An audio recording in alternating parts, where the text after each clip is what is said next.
tribos, esse poder era duplamente exercido, tanto só pelo pajé, que ele tinha um poder de cura e também era o líder religioso da comunidade. A morte assusta muito, essa ideia de que vai acabar, não tem mais nada, a mim também me incomoda bastante, mas eu não consigo achar evidências, por mais que eu procure em várias religiões, de várias formas possíveis, evidências que isso seja assim. A produção, o Sargentelli disse que só o Espiritismo acreditava na reencarnação. Mas nas minhas procuras eu verifiquei que o messianismo, a igreja messiânica, também acredita na reencarnação. Perfeito. Doutor Aybinder. O hinduísmo doutor acredita Aybinder. na reencarnação. Sim. Por favor, se não existe, doutor, vida após a morte, o senhor acha que o Chico Xavier é um charlatão, acha? Não. Eu acho que ele é uma pessoa boníssima e pesquisei, li 5 livros dele.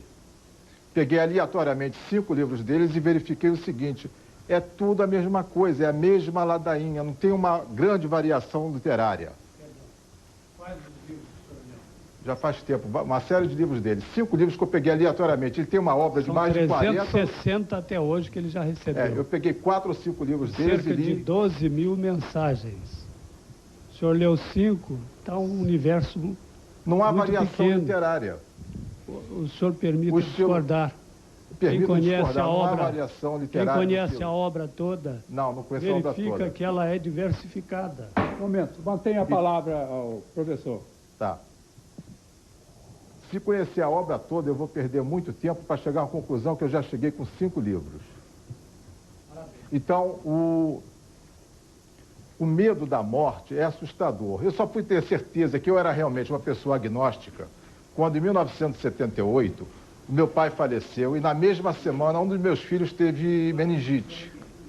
Naquela hora de aperto, eu gostaria de ter algum tipo de crença que me ajudasse a suportar aquela dor. Não tinha esse tipo de crença e não consegui desenvolver, mesmo naquela circunstância. Aí eu vi que a minha convicção agnóstica era mais profunda, eu consegui submetê-la a um teste. Então, em termos iniciais, eu gostaria de deixar por aqui. Muito obrigado. Com a palavra, o professor Gerson Monteiro, pelo mesmo tempo. Nós gostaríamos de iniciar nossa fala, Excelência, dizendo, como o pensador Labrueri, de que a impossibilidade de provar que Deus não existe é a maior prova da sua existência. Então, com relação à alma, nós podemos dizer que a maior prova da existência da alma é a impossibilidade da sua prova. E nós sabemos que, para demonstrar a vida espiritual, não é preciso realmente uma demonstração cabal, uma vez que é uma verdade axiomática. Ou seja, quando nós observamos um ser vivo, um homem vivo, o que há nele realmente é o pensamento, a inteligência, pois não? Como é que se prova alguma coisa pela impossibilidade?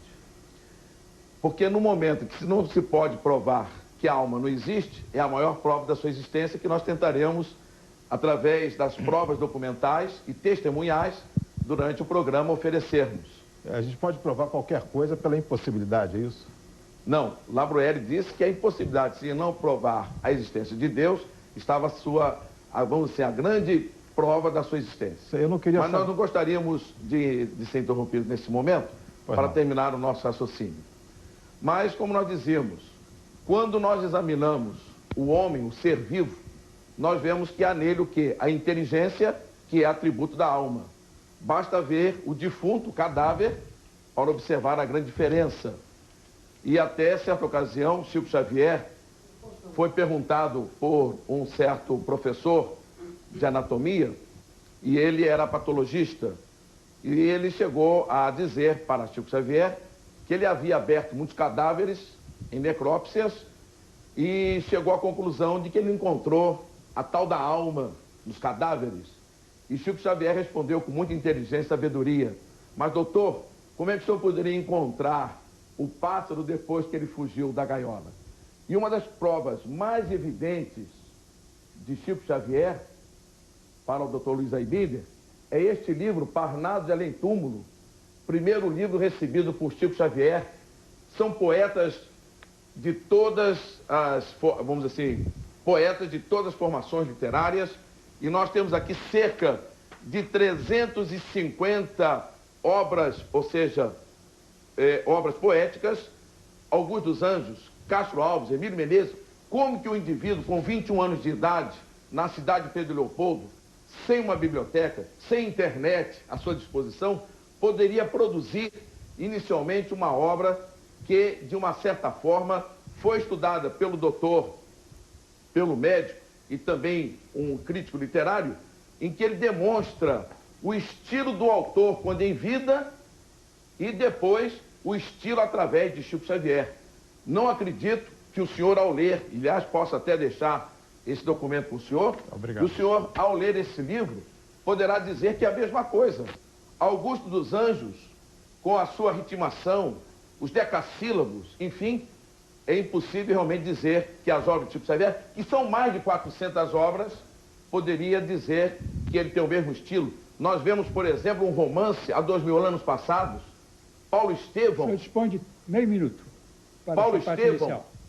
enfim, obras de todos os gêneros, científico, histórico, geográfico, enfim.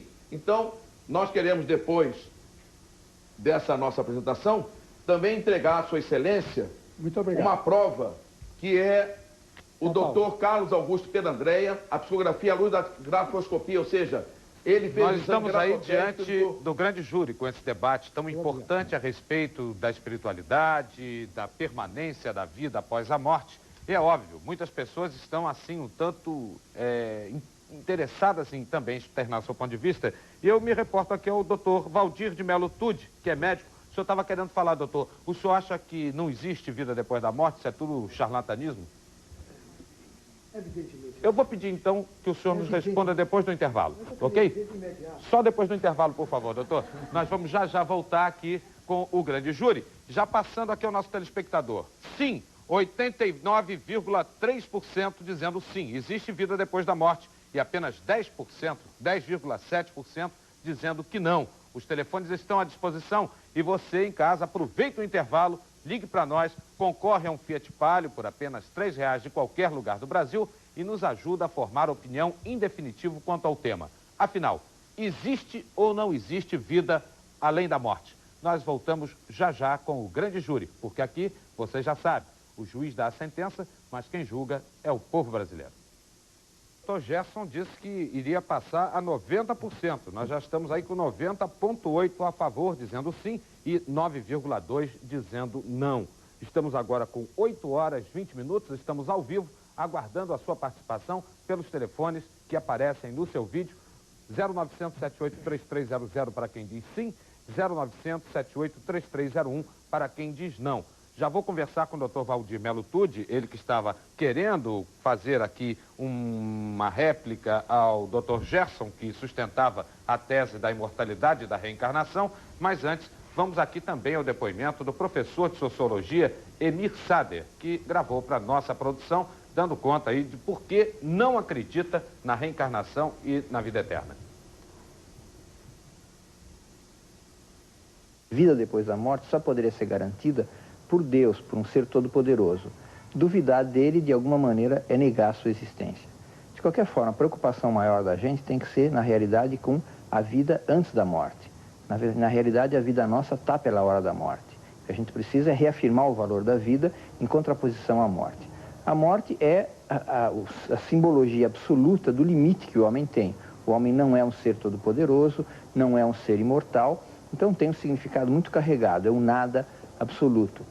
O fundamental para nós é reafirmar o valor da vida, e reafirmar o valor da vida, de alguma maneira, negar a vida depois da morte para afirmá-la antes da morte.